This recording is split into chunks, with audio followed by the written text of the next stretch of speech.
All right, good morning, everybody. This is 49 Days of CBC, and we are here with Mr. Jonathan Cape. He is a staff member of Week 4 with Mr. Randall Burton, and so we're going to spend a few minutes talking about Carolina Bible Camp. And as you know, this 49 Days of CBC has just been a reminder of what CBC means to everybody, from staff members to campers. And so today we're going to spend a few minutes with Mr. Jonathan Cape. How are you doing, sir? Doing good. How you doing? I'm good, brother. I'm good, brother. So you've been working at Week 4. How long you been going to Carolina Bible Camp? 2013 was my first year going to Carolina Bible Camp, and it was my first year as a counselor. All right. So how did the bug get you? Did you fall in love the first year, or did you have to come back for a second time to see if you liked it? Definitely fell in love the first year. My family, we moved here to Eastern North Carolina in 2010. Right. And we moved here probably the week before camp. We knew that it existed, but didn't have time because we were still unpacking. Right. So we touched base with the Bellows, who we'd known for years. And in 2011, the family started going, but I couldn't go for work. So right. In 2013 was the first time I could go, and I was hooked. All right. Yeah, they kind of get you, doesn't it? Yeah, absolutely. All right, good deal. Well, when you think about Carolina Bible Camp and what it's gone through this year, not being able to have camp, when you heard about that, what did you think? Well, it wasn't a surprise because of everything that's been going on. We're all seeing different variations of COVID restrictions.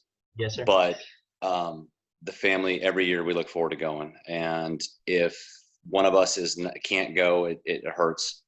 Mm-hmm. So for me and my wife, looking to be counselors again, definitely a big blow, and the kids really wanted to go because my two oldest would also be staff members. All right, that's pretty neat having your kids as staff members with you.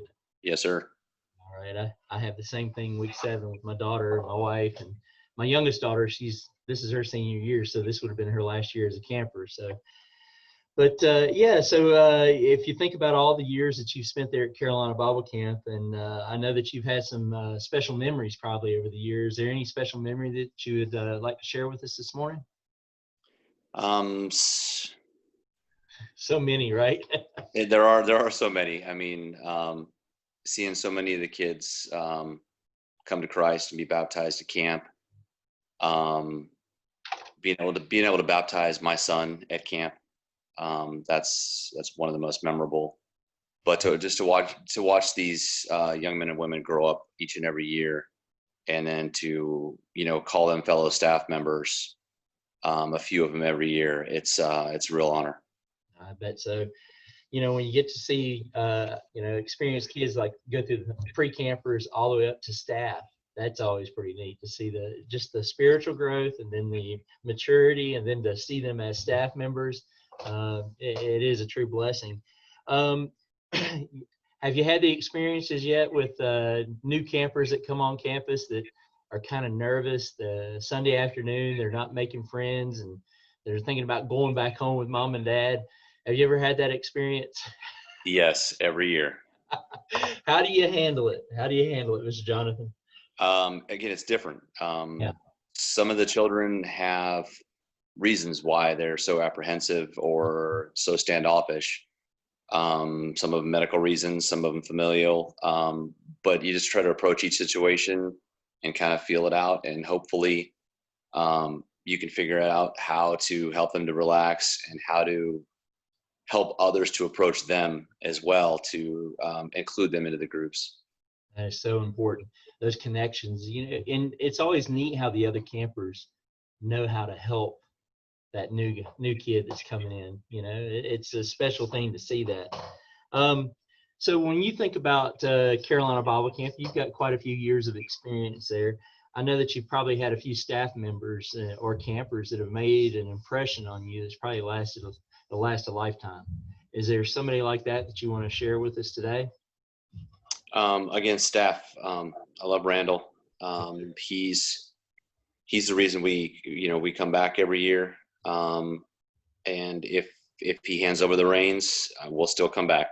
There you go. But Randall, I mean, I've had great mentors in Frank Rodriguez, Jim Bender, Terry, a lot of good mentors there. And as far as campers go, there's too many to mention, but I look forward to seeing so many of them every year, and then to see what new campers we're going to have on campus every year as well. I think that if anybody, it was the first time they ever met Randall Burton and they started talking to him, they would learn in a few minutes how much he loves Carolina Bible Camp. Absolutely. Absolutely. Well, brother, it's a pleasure to spend a few minutes with you this morning talking about Carolina Bible Camp. I can tell that it's in your blood now. Yes. It's part of you and your family's life. And that's the special thing. And when I ask you these questions, seeing the big smile on your face as you started talking about Carolina Bible Camp, that means a lot to me. Just to know that there's great men like you who take the time out of their busy life to spend a week serving God at Carolina Bible Camp. It's a great opportunity. It's an honor, right? I mean, I look at it as an honor to be able to serve and do that there. So if you have one thing that you wanted to say to the staff during week 7 and the campers who normally come there, just to encourage them, what would that be that you would say to them now? Okay, so there's, again, so many things that I could say, but those of you who may have had a struggle in the past with camp, whether it be with another staff member, with campers, put all that aside and remember why you're going, remember why you're doing it. We're doing it for the campers. We need to be that stability. We need to be that spiritual example for them. And if we stop showing up, that's not going to bode very well for them, because they're going to see us as falling away. So I think we need to stay strong, stay the course, and continue to set the example every opportunity we have. Yeah, I'm sure you've experienced this with some of the kids that show up that week that they're at Carolina Bible Camp. That may be the only week that they've ever experienced love, true love, Christian love. Yeah. And, we have, it's a tremendous task to put on a week of camp with all the efforts to go in from every staff member. And when you think about the time and when you leave Carolina Bible Camp, are you rested? No. All right. No. Not at all, right? No. You're as I was talking to a fellow last night, we talked about this, and you're physically exhausted, but you're spiritually full when you leave Yes. Carolina Bible Camp. Well, brother, thank you for spending a few minutes just sharing a little bit of your history and your love for Carolina Bible Camp during the 49 days of CBC. As you know, this is just to help raise awareness and kind of get some history of Carolina Bible Camp and its staff. We've had some wonderful interviews with people like Billy Voss. I'm not sure if you've ever met Billy. He's been attending Carolina Bible Camp since 1966. And, wow. You look at the history and the time that people have put in over their lifetime devoted to the work that goes on at Carolina Bible Camp. For me, it's a great joy to spend time with people like you who love it, who will do everything they can to be there every summer. And brother, I just appreciate your efforts, and I hope to see you someday over there at Carolina Bible Camp. We can spend a few minutes talking outside of the camera. It sounds good. Get to know each other, but just thank you for your time today. My pleasure. Hey, God bless y'all. God bless you, brother.